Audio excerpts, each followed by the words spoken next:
Well, there's no outside work today, that is for sure. No laundry today. That doesn't mean we don't have some chores. Wait till you see what I'm working on today. Salvage some of these strawberries. We're going to wash them and cut them, and I'm going to make my strawberry pie filling because that is the #1 favorite recipe of my children.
Today was a perfect day to make my strawberry pie filling.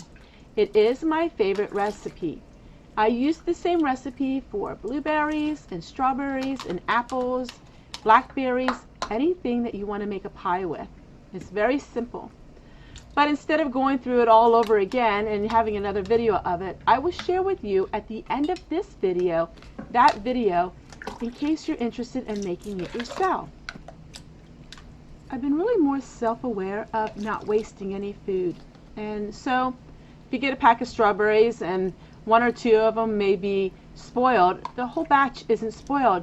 You go through it and you pick out the good ones. You know, my mom taught me that. Now, financially, my mom and dad were stable. I didn't live below poverty. I didn't live poverty. In fact, my parents would have been affluent in their day. But my mother never wasted anything, and she always taught me to cut around the fruit to get the good parts.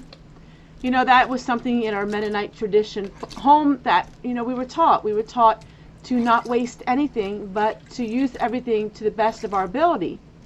And so I'm really thankful that my parents taught me the value of saving money. My mom and dad got where they were in life because they saved money and they didn't waste anything. Oh my word, you would not believe the things that my mother did to save money. And that is some things that she taught me. For instance, my mom could have went to the mall and could have got all her own clothing. She could have bought whatever she wanted. Basically, my mother, you know, didn't have much of a budget, but she didn't spend. And that is what I really want people to understand. My mother sewed all her own clothing. My mother didn't spend anything. In fact, I probably even spend a little more than what my mother did. My mom, she could make a penny last longer than anyone I have ever known. And these things are amazing, you know, values that she taught me. You know, she hung the clothes on the line. Even though she had a dryer, she didn't use it. Or they had air conditioning, but they didn't use the air conditioning very cold. They kept it like 79 degrees because they used things sparingly and they saved their money. My parents, whenever they got in debt, it was only for a short amount of time, and that was only to build their wealth, and that was to, you know, build more parks, mobile home parks, or whatever. They never had debt that was, you know, household debt. And so I'm learning so much more as the older I get, the more these things are instilled in me. And I remember all the things that my mom had taught me. You know, I was the baby in the family. My oldest sibling was married the year I was born. And so I didn't really grow up with a lot of my siblings, but I was a sponge and I just learned everything that my mother taught me.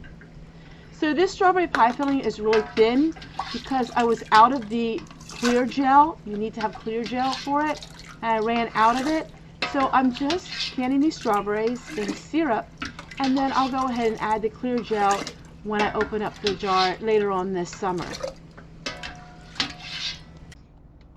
Another area of my life I'm really working on is putting things away right away. Not tomorrow, not the next day.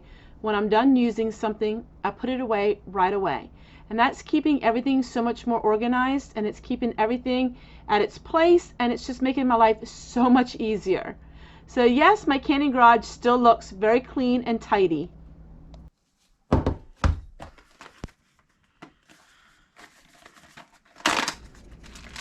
It seems like my days are filled in the kitchen. I'm always cutting something up or freezing something or canning something. You know, I am a reaper of food. That's, you know, even what my name is. My name is Reaper. That's another name for Teresa. It is someone who reaps. And it's so amazing the things that that come on my way that I can freeze and dehydrate. So I'm working on peppers right now, and it's always something. Hubby likes to help me too. I want to share with you a little something. You're going to see these plastic bags. I get them at the Dollar Tree, and they're really good. There's a new brand name, and they are really strong. Look at them. They are just as good as any of the freezer bags that you would find in the grocery store. So the Dollar Tree has some, but make sure you want it to say freezer, because they have the same kind that says storage, but it's not near as strong as the freezer ones. It works amazing, and so much cheaper than at the grocery store. I mean, if you're going to get food and you're going to get food to last you a long time, you want to have good freezer bags, but yet I can't afford the expensive ones, and Dollar Tree is my go-to place for all things with freezer bags. So we're going to cut up all these peppers for stir fry, and I'm cutting up onions too. It's just another day in the kitchen with Tessie. Well, the peppers are done now, and I can put them in the freezer and I can use them all summer long. But wait till you see what I learned this week. So as you know, I've been enjoying my Gentle Spirit magazine. Well, they say about using cupcake holders to put as toppers for your canning jars. Oh my word, it is so cute. So what you do is you take a cupcake wrapper. As you can see what I'm doing here. and you put it over the top of your canning jars. So it's going to keep your canning lids from getting rusty. I really don't have that problem unless they're like 2 years old, but it looks so cute. So that's what I'm working on. I'm really into detail these days. Since I'm older, I love detail. I love putting little tags on things. I like taking more time and having things color coordinated and little labels. I know it's strange for me because I never was that way before. I was very shushlik, and that meant I was very haphazard, but not anymore. I take the time. I'm really learning to take the time and just enjoying the time that I have. Well, everyone, I hope you enjoyed this video. It was a little bit different, but I like trying new things to see how people like them, and I really enjoy making these kind of videos. And like I always say, 365 days of the year. We'll see you guys tomorrow. Bye, everybody.